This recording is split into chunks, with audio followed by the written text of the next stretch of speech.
Hello बच्चों। आज हम लोग डिस्कस करेंगे सवाल नंबर 40। काइनेमेटिक्स चैप्टर का क्वेश्चन नंबर 40 डिस्कस करते हैं।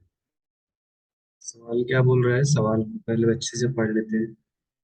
Bomb is dropped from a plane flying horizontally with uniform speed so that the bomb will explode vertically below the plane. Is the statement true if the plane flies with uniform speed but not horizontally? सवाल है, सवाल क्या बोल रहा है कि एक plane है वो हॉरिजॉन्टली चल रहा है, एक बॉम्ब को ड्रॉप करता है कि बॉम्ब शो करो कि बॉम्ब जो गिरेगा वो प्लेन के जस्ट वर्टिकली डाउनवर्ड गिरेगा, जस्ट नीचे गिरेगा, तो वो एक्सप्लोड होगा। और फिर दूसरा सवाल कह रहा है कि अगर मान लो कि बॉम्ब प्लेन हॉरिजॉन्टली नहीं चल रहा हो, कांस्टेंट स्पीड से चल रहा हो बट कोई एंगल पे चल रहा हो, तब क्या ये सही होगा? तो बॉम्ब प्लेन के जस्ट नीचे गिरेगा। ये हमसे सवाल पूछता है। ठीक है, देखो इस सवाल को अपन कैसे करते हैं।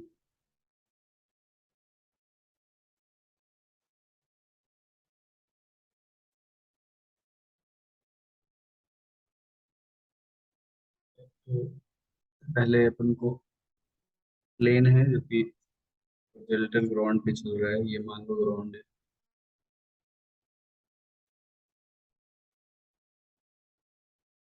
एक ग्राउंड है,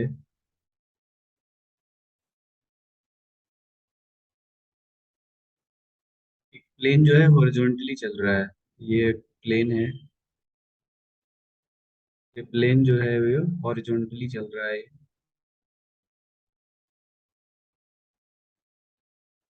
मान लो यू वेलोसिटी से चल रहा है।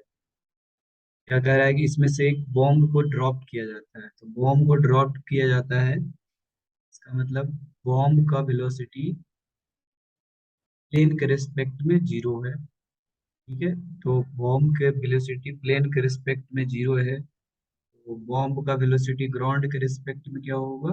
Velocity of plane. तो वेलोसिटी ऑफ प्लेन होगा वही, क्योंकि क्या होता है, velocity of bomb is equal to velocity of bomb with respect to plane plus velocity of plane. ये जीरो है क्योंकि सवाल में बोला है ड्रॉप किया गया है, तो जो प्लेन का वेलोसिटी होगा वही बॉम्ब का वेलोसिटी। प्लेन हॉरिजॉन्टली चल रहा है, तो बॉम्ब का जो इनिशियल वेलोसिटी होगा जो गिराया जाएगा वो भी यू। ठीक है, अब क्या है, अब क्या है, जब बॉम्ब को गिराया गया तो इनिशियल वेलोसिटी यू है। प्लेन तो हमेशा इसी डायरेक्शन में चलता रहेगा, प्लेन का तो यही डायरेक्शन होगा, प्लेन यूनिफॉर्म वेलोसिटी से चल रहा है। ओके, बॉम्ब जो है वो दो डायरेक्शन में मोशन करेगा, एक्स डायरेक्शन में एक मोशन करेगा, एक वाई डायरेक्शन में, क्योंकि बॉम्ब एयर में आ गया। बॉम्ब का जो मोशन होगा वो कैसा होगा, इस प्रकार का कुछ प्रोजेक्टाइल मोशन होगा। बॉम्ब ग्राउंड पे आने में कुछ टाइम लेगा, तो मान लो let in time T bomb reaches, मान लो टी टाइम में बॉम्ब ग्राउंड पे आया। बॉम्ब का हॉरिजॉन्टल डिस्टेंस कितना होगा निकाल सकते हो, ये वाला डिस्टेंस बॉम्ब कितना दूरी तय करेगा। एक्स डायरेक्शन में इनिशियल वेलोसिटी क्या है, यू एक्स इज यू, सारा का सारा वेलोसिटी एक्स डायरेक्शन में है यू। और एक्स डायरेक्शन में एक्सेलरेशन जीरो है, तो एक्स डायरेक्शन में डिस्प्लेसमेंट एक्स क्या हो जाएगा, U into T, velocity into time. ये X is equal to you into T है। अच्छा, उतना ही टाइम में प्लेन कितना चलेगा, प्लेन कितना चलेगा, प्लेन यू स्पीड से चल रहा है, प्लेन भी उतना ही दूरी चलेगा, x is equal to you into t. दोनों का डिस्टेंस बराबर है, प्लेन भी यहीं पे आ गया होगा। प्लेन का डिस्टेंस, हॉरिजॉन्टल डिस्टेंस यूटी चला, और बॉम्ब का भी हॉरिजॉन्टल डिस्प्लेसमेंट यूटी है, दोनों सेम डिस्प्लेसमेंट है, एक्स डिस्प्लेसमेंट। बॉम्ब जो होगा इधर जब ग्राउंड पे गिरेगा जस्ट प्लेन के नीचे गिरेगा। सो ins x displacement of both plane and bomb are same. So bomb will explode just below the plane. ये जस्ट बिलो द प्लेन है, यहाँ प्लेन है और यहाँ पे बॉम्ब है, जस्ट बिलो द। पहला सवाल हमारा हो गया। नंबर इसी में कह रहा है पार्ट ए, ये था पार्ट ए है ये। इसी में पार्ट बी बोल रहा है, मान लो प्लेन हॉरिजॉन्टल नहीं चल के कोई एंगल पे चल रहा होता, प्लेन किसी एंगल पे चल रहा होता। ये मान लो है कौन, प्लेन जो है हॉरिजॉन्टल ना चल के कोई एंगल पे चल रहा होता। मान लो प्लेन कोई एंगल पे चल रहा है, प्लेन ऐसे चल रहा है, प्लेन ऐसे चल रहा होता, यू वेलोसिटी से एंगल पे चल रहा होता, थीटा एंगल पे। अब एक बॉम्ब गिराया जाता, तो बॉम्ब गिराता तो क्या होता, बॉम्ब का इनिशियल वेलोसिटी यही होता जो प्लेन का होता। बॉम्ब का इनिशियल वेलोसिटी क्या हो जाता, बॉम्ब बॉम्ब जो गिराएगा उसका भी इनिशियल वेलोसिटी यही होता है यू। दोनों का इनिशियल वेलोसिटी सेम है, दोनों का एक्स कंपोनेंट अगर निकालोगे इसका भी यू कॉस थीटा आएगा, और एरोप्लेन का भी X component you cos theta आएगा। बॉम्ब कहीं जब जाके गिरेगा यहाँ अर्थ पे, बॉम्ब का जो एक्स डिस्प्लेसमेंट होगा वो कितना होगा, बॉम्ब का x displacement u cos theta into t. Plane जो होगा, प्लेन का भी, प्लेन जो चलेगा, प्लेन का भी जो डिस्प्लेसमेंट होगा, एक्स डिस्प्लेसमेंट, प्लेन का जो एक्स डिस्प्लेसमेंट होगा व्युत नहीं होगा, u cos theta into cos theta into t. Plane मान लो यहाँ पर आ गया होगा, प्लेन प्लेन यहाँ पर है। प्लेन का एक्स डिस्प्लेसमेंट और बॉम्ब का एक्स डिस्प्लेसमेंट दोनों सेम रहेगा फिर से, क्योंकि दोनों का एक्स कंपोनेंट सेम है, इसका भी X component U cos theta है और प्लेन का भी X component U cos theta है। तो अगर टी टाइम में बॉम्ब अगर ग्राउंड पे गिरता है तो X displacement U cos theta into T है, एक्स डिस्प्लेसमेंट, और प्लेन का भी X displacement U cos theta into T है, क्योंकि प्लेन का भी horizontal velocity X cos theta है। In this case also, yes, in this case also, plane and bomb are at the same vertical line. इस case में भी bomb जो है प्लेन के जस्ट नीचे एक्सप्लोड करेगा, क्योंकि प्लेन का और बॉम्ब का दोनों का हॉरिजॉन्टल वेलोसिटी सेम है, यू cos थीटा।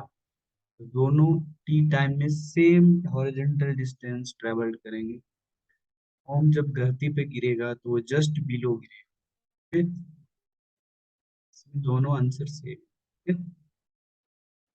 आशा करता हूँ आपको सॉल्यूशन समझ में आया होगा, अगर अभी भी कोई समस्या हो तो कमेंट सेक्शन में कमेंट करें।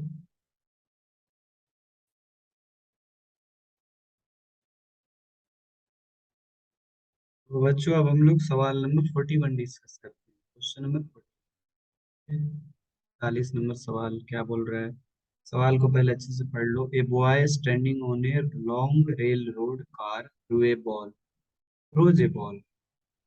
ठीक है, एक बच्चा जो है वो लॉन्ग रेल रोड पे खड़ा है, रेल चल रही है और उस पे खड़ा है और एक बॉल को स्ट्रेट अपवर्ड, ऊपर की ओर फेंकता है। The car is moving on the horizontal road with acceleration 1 meter per second square. Car का acceleration 1 meter per second square. The projection velocity in the vertical direction is 9.8. y जो है वो 9.8 metre का speed से ऊपर फेंकता है। तो ग्राउंड के रिस्पेक्ट में नहीं दिया है ये, कार के रिस्पेक्ट में वेलोसिटी दिया हुआ है। कार के रिस्पेक्ट में 9.8 मीटर पर सेकंड से वर्टिकली ऊपर फेंकता है। How far behind the boy will fall? Why will the fall ball on the car? How far behind the boy will the ball fall on the car? Boy से कितना दूर जाके ball गिरेगा।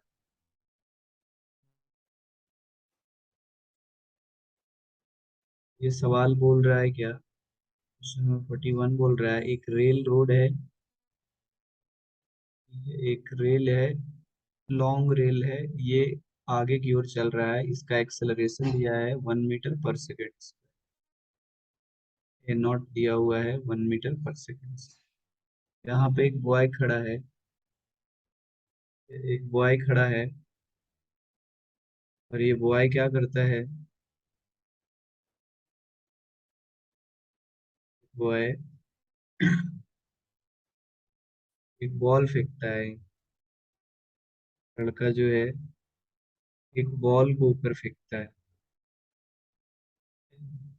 और ये बॉल को 9.8 मीटर पर सेकेंड के velocity से फेंकता है, इसके रेस्पेक्ट में, रेल रोड के रेस्पेक्ट में,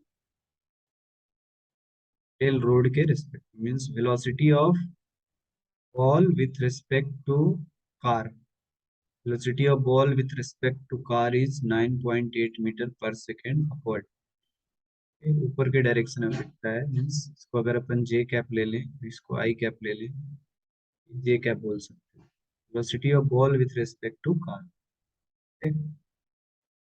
तो जब ये बॉल एयर में जाएगा तो क्या होगा, जब ये बॉल एयर में जाएगा, ठीक है, तो मान लो कि, तो एयर में जाएगा तो इस पे कितने एक्सेलरेशन एक्ट करेगा, मान लो बॉल यहाँ चला जा रहा है, इसको फेंक रहे हैं अपन, बॉल पे जो एक्सेलरेशन लगेगा, ठीक है, तो एक तो एक्सेलरेशन एम जी लगेगा नीचे, एक एक्सेलरेशन जी लगेगा, और ऑब्जर्वर जो है, मान लो observer solving the question with frame of, in frame of car, car के फ्रेम में ही हम सवाल को सॉल्व कर रहे हैं, तो ये जो ऑब्जर्वर है वो कार पे ही बैठा हुआ है, ओके, तो जो बॉय है वही ऑब्जर्वर मान लेते हैं, ऑब्जर्वर इज बॉय,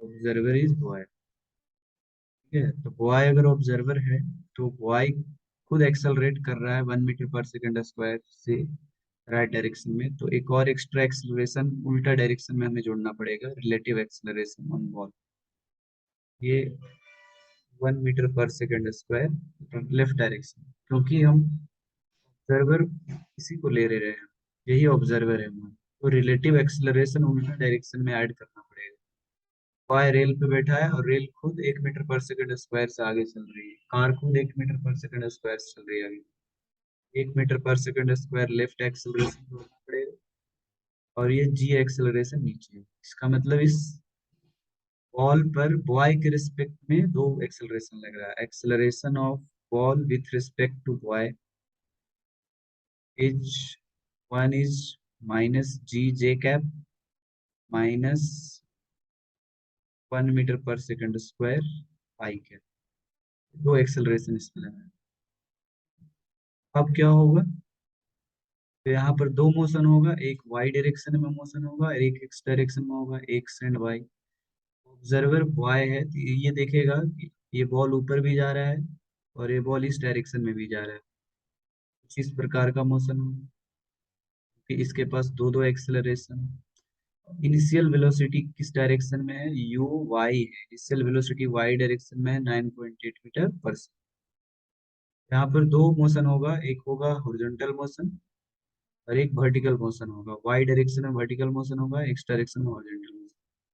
क्या हम टाइम ऑफ फ्लाइट निकाल सकते हैं, कितने देर में रेल पे आ जाएगा, time of flight, time of flight कितना हो जाएगा, 2u/g, 2u/g, 2u/y/g, सो 2 × u/y कितना है, 9.8 बाई जी 9.8, तो यहाँ से 2 सेकेंड, इसका मतलब बॉल को ग्राउंड पर रेल पे पुनः आने में कितना समय लगेगा, 2 सेकेंड लगेगा, उस 2 सेकेंड में बॉल इस डायरेक्शन में एक्स डिस्प्लेसमेंट तय कर लेगा, एक्स डिस्प्लेसमेंट क्या हो जाएगा, u t plus half a t square, u कितना है 0, एक्स डायरेक्शन में initial velocity u x is equal to 0 है, initial direction in x direction में इनिशियल वेलोसिटी 0 है, तो u0 plus half acceleration, x direction का एक्सेलरेशन कितना है एक्स डायरेक्शन का एक्सेलरेशन है -1 metre per second square, X is -1 metre per second,